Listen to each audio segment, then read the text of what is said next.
കൈമടക്ക് കിട്ടിയാൽ കേരളത്തിലെ സംസ്ഥാന സർക്കാരിൻ്റെ ഉടമസ്ഥതയിലുള്ള മദ്യവിൽപ്പനശാലയിൽ നിന്നും ജവാനും അപ്രത്യക്ഷമാകും.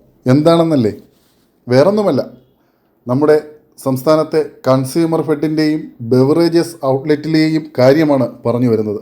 ചൊവ്വാഴ്ച സംസ്ഥാനത്തെ കൺസ്യൂമർ ഫെഡിൻ്റെയും ബെവറേജസ് ഔട്ട്ലെറ്റിൻ്റെയും ശാഖകളിൽ വിജിലൻസ് മിന്നൽ പരിശോധന നടത്തിയിരുന്നു.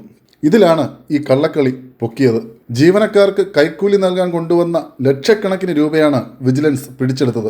ചില ബ്രാൻഡുകൾ സ്റ്റോക്ക് ഉണ്ടെങ്കിലും അത് ഇല്ലെന്ന് പറഞ്ഞ് മറ്റു കമ്പനികളുടെ മദ്യം വിൽപ്പന നടത്തുന്നതിനാണ് കൈക്കൂലി. ഇത് സംബന്ധിച്ച് കുറച്ചു നാളായി വിജിലൻസിന് രഹസ്യ വിവരം ലഭിച്ചിരുന്നു. ഇതിൻ്റെ അടിസ്ഥാനത്തിലായിരുന്നു വിജിലൻസ് കൺസ്യൂമർ ഫെഡിൻ്റെയും ബെവറേജസിൻ്റെയും ഔട്ട്ലെറ്റുകളിൽ മിന്നൽ പരിശോധന നടത്തിയത്. പാലക്കാട്ടെ ഒരു ഔട്ട്ലെറ്റിലേക്ക് കൊണ്ടുവന്ന 1.5 ലക്ഷം രൂപയാണ് പരിശോധനയിൽ വിജിലൻസ് കണ്ടെത്തിയത്. മുണ്ടൂർ കൺസ്യൂമർ ഫെഡ് ജീവനക്കാരിൽ നിന്ന് 8,000 രൂപയും പ്രീമിയം കൗണ്ടറിൽ നിന്ന് 15,000 രൂപയും പിടിച്ചെടുത്തു.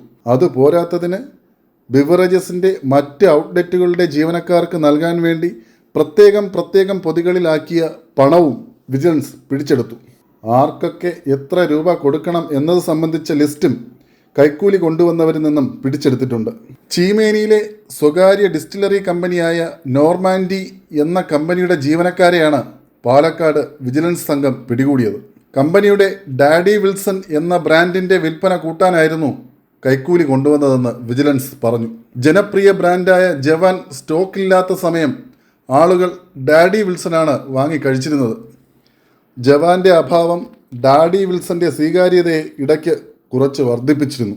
ഇത് മനസ്സിലാക്കിയാണ് കമ്പനി അധികൃതർ തങ്ങളുടെ ഉൽപ്പന്നത്തിന് വിൽപ്പന കൂട്ടാൻ ഔട്ട്ലെറ്റ് ജീവനക്കാർക്ക് കൈക്കൂലി നൽകുന്നതെന്ന് വിജിലൻസ് പറയുന്നു. അതേസമയം ജവാൻ സ്റ്റോക്ക് ഉണ്ടായിരുന്നിട്ടും അവ ഡിസ്പ്ലേ ചെയ്യാതെ ഡാഡി വിൽസൺ എന്ന മദ്യം ഷോപ്പിൽ പ്രദർശിപ്പിച്ചിരുന്നുവെന്ന് വിജിലൻസ് പറയുന്നു. ജനപ്രിയ ബ്രാൻഡായ മറ്റു ഉൽപ്പന്നങ്ങളും ഔട്ട്ലെറ്റുകളിൽ സ്റ്റോക്ക് ഉണ്ടെങ്കിലും അവ പ്രദർശിപ്പിക്കാറില്ല. എല്ലാ ബ്രാൻഡുകളും പ്രദർശിപ്പിക്കുന്നതിന് പ്രത്യേക ഫീസ് സർക്കാരിന് മദ്യ കമ്പനികൾ അടയ്ക്കാറുണ്ട്. എന്നാൽ പല ബ്രാൻഡുകളും ഔട്ട്ലെറ്റുകളിൽ ഡിസ്പ്ലേ ചെയ്യാറില്ലെന്ന പരാതി മറ്റു മദ്യ കമ്പനികൾക്കുമുണ്ട്.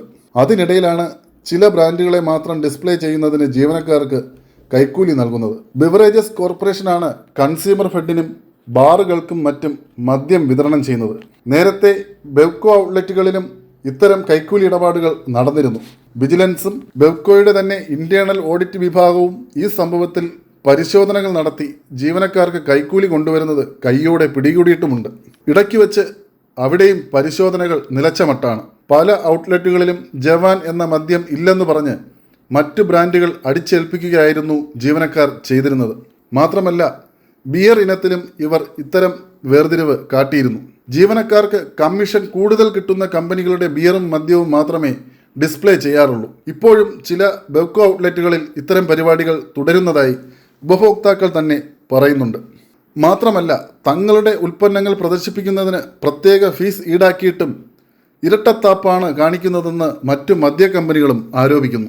പാലക്കാട് വിജിലൻസ് പിടികൂടിയ ഇതേ കമ്പനി തന്നെ ബെവ്കോയുടെ ഔട്ട്ലെറ്റിലെ ജീവനക്കാരെ സ്വാധീനിച്ച് തങ്ങളുടെ മദ്യവിൽപ്പന കൂട്ടാൻ ശ്രമം നടത്തിയിരുന്നതായി ആരോപണമുണ്ട്.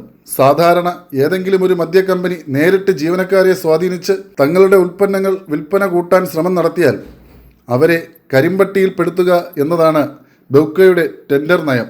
എന്നാൽ ചില കമ്പനികൾ ഇത്തരം സംഭവങ്ങൾ ആവർത്തിച്ചാൽ ബെവ്കോ കണ്ണടയ്ക്കുന്നതായും പരാതിയുണ്ട്.